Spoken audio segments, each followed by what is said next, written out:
कई लोग कहते हैं गुरुजी क्या दूध चढ़ाना जरूरी है शंकर पर? कई लोग कहते हैं गुरुजी क्या दही चढ़ाना जरूरी है शंकर पर? शहद चढ़ाना जरूरी है? घर चढ़ाना जरूरी है? शक्कर चढ़ाना जरूरी है? शिव महापुराण की कथा कहती है 5 चीजें शंकर भगवान पर चढ़ती है। दूध अर्थात घर में लक्ष्मी की वृद्धि करता है, इसलिए चढ़ाया जाता है। दही शंकर भगवान पर इसलिए चढ़ाते हैं क्योंकि यह परिवार को जोड़ता है। जिसके परिवार में क्लेश ज्यादा होता है, जिसके परिवार में आपस में तकरार ज्यादा होता है, उसको दही जोड़ता है। श्री शिवाय नमस्तुभ्यम। दर्शकों, विमला दुबे भक्ति चैनल में आप सभी का बहुत बहुत स्वागत है। 14 जुलाई रविवार विशेष उपाय शिव पर जल चढ़ाना और क्या क्या चढ़ाना चाहिए, ये गुरु भगवान जी बताते हैं। कि बहुत से लोग कहते हैं कि भगवान पे दूध चढ़ाना ज़रूरी है, दही चढ़ाना ज़रूरी है, शक्कर चढ़ाना ज़रूरी है, ये ज़रूरी है, वो ज़रूरी है। तो गुरु भगवान कहते हैं, उनकी जानकारी के लिए मैं बता दूं कि हर चीज़ चढ़ाने का अलग अलग महत्व है। हर जैसे दूध का अलग महत्व है, दही का अलग है, शहद का अलग है, चीनी का अलग है, जितना भी चीज़ गन्ने का रस का अलग है। तो हर चीज़ का चढ़ाने का महत्व अलग अलग है। तो गुरु भगवान जी वही बताने की। दर्शकों, गुरु भगवान कहते हैं कि दूध चढ़ाना घर में सुख समृद्धि लाना, दही चढ़ाना अगर घर में कलेश हो रहा हो तो कलेश दूर करने के लिए दही चढ़ती है। दर्शकों, दूध धन समृद्धि के लिए दूध चढ़ाई जाती है। और घर में चिड़चिड़ मची रहती है, कलेश मची रहती है, उसके लिए दही चढ़ाया जाता है। चीनी चढ़ाने का भी अलग ही महत्व है। तो हर चीज़ चढ़ाने का अलग अलग जो है उसका फ़ायदा मिलता है। दर्शकों, जब गन्ना की पेराई होती है और जब गुड़ बनता है तो जो गीला वाला गुड़ रहता है उसको खाड़ कहते हैं। पहले के ज़माने में खाड़ चढ़ाया जाता था। गुरु भगवान जी भी बताते हैं कि उसको मिष्ठान यानी खाड़ चढ़ती थी। पर आज लोग चूँकि मिलता नहीं मार्केट में, तो लोग चीनी का प्रयोग करते हैं। तो चीनी चढ़ाने से धन संपदा जो रुकती नहीं वो रुकेगी। और गुरु भगवान जी कहते हैं कि जो हनुमान जी महाराज हैं वो भगवान शंकर के अवतार हैं। तो गुरु भगवान जी बताते हैं कि आप मंदिर में जाइए, हनुमान मंदिर में, और आप हनुमान जी को सिंदूर चढ़ाइए, पीला सिंदूर उनके बाएं पैर में चढ़ा करके और उसको ले आइए। और उसको ला करके हनुमान जी के जो भाई हैं गतिमान जी का नाम लेकर वो सिंदूर ले आइए। और एक दर्पण पे त्रिशूल बना करके, गुरु भगवान जी कहते हैं उस सिंदूर का त्रिशूल बना करके और आप उसे अपने घर के बाहर दरवाजे पे, गेट पे कहीं भी लगा दीजिए। तो जो आपके घर में रोग बीमारी कुछ भी होता था तो 1 महीने के अंदर आपको फ़र्क जान पड़ने लगेगा कि इस कार्य को, इस उपाय को करने से क्या फ़ायदा मिला। तो गुरु भगवान जी कहते हैं गतिमान का नाम लेकर, भोलेनाथ का स्मरण करके आप ये कार्य करें तो आपके घर में रोग दुख बीमारी दूर हो जाएगी।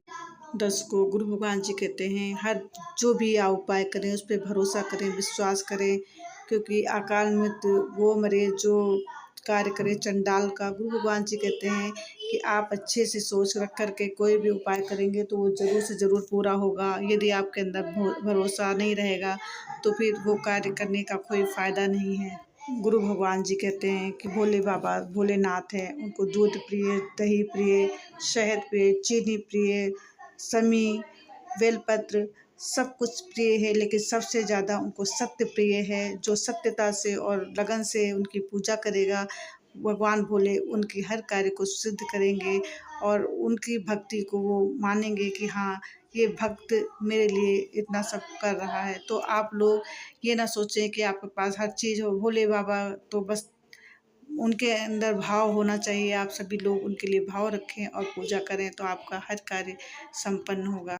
गुरु भगवान कहते हैं कि भोले बाबा को सत्य प्रिय है। पहले के ज़माने में पंच नहीं होते थे, परमेश्वर नहीं होते थे, कोई सभाएं नहीं लगती थी, कोई पंचायत नहीं होती थी, कोई मुखिया नहीं होता था। और जब कोई गांव में लड़ाई झगड़ा हो या कोई विवाद हो या किसी भी चीज़ का हो, ना ही अदालत होती थी, तो आदमी यही कहता था कि चल शंकर के मंदिर में चल और गंगा जल उठा करके शपथ ले। तो भगवान जो भी सही रहता था, गलत रहता था, वो अपने आप से शपथ लेता था या नहीं लेता था।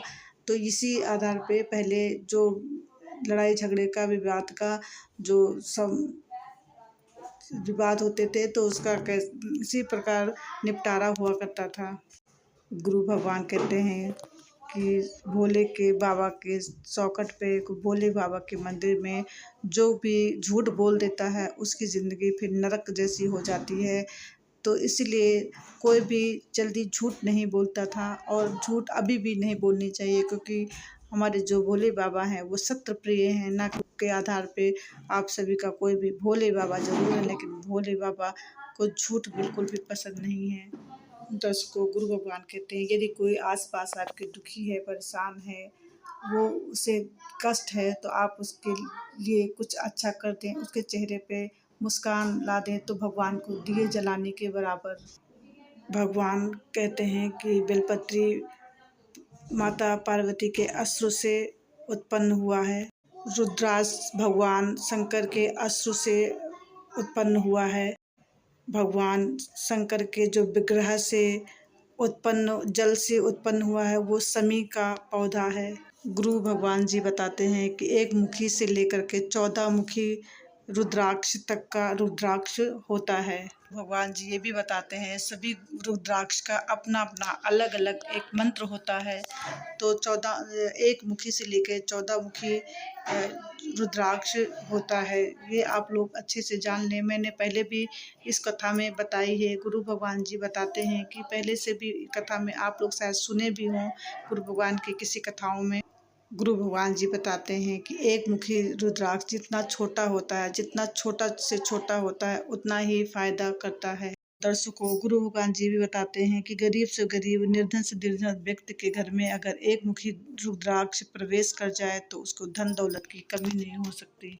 गुरु भगवान जी कहते हैं कि एक मुखी रुद्राक्ष का अलग मंत्र होता है और जिसके घर में धन संपदा की कभी भी कमी नहीं होती, उस धन संपदा का हीन होने का कोई भी परेशानी नहीं होती है।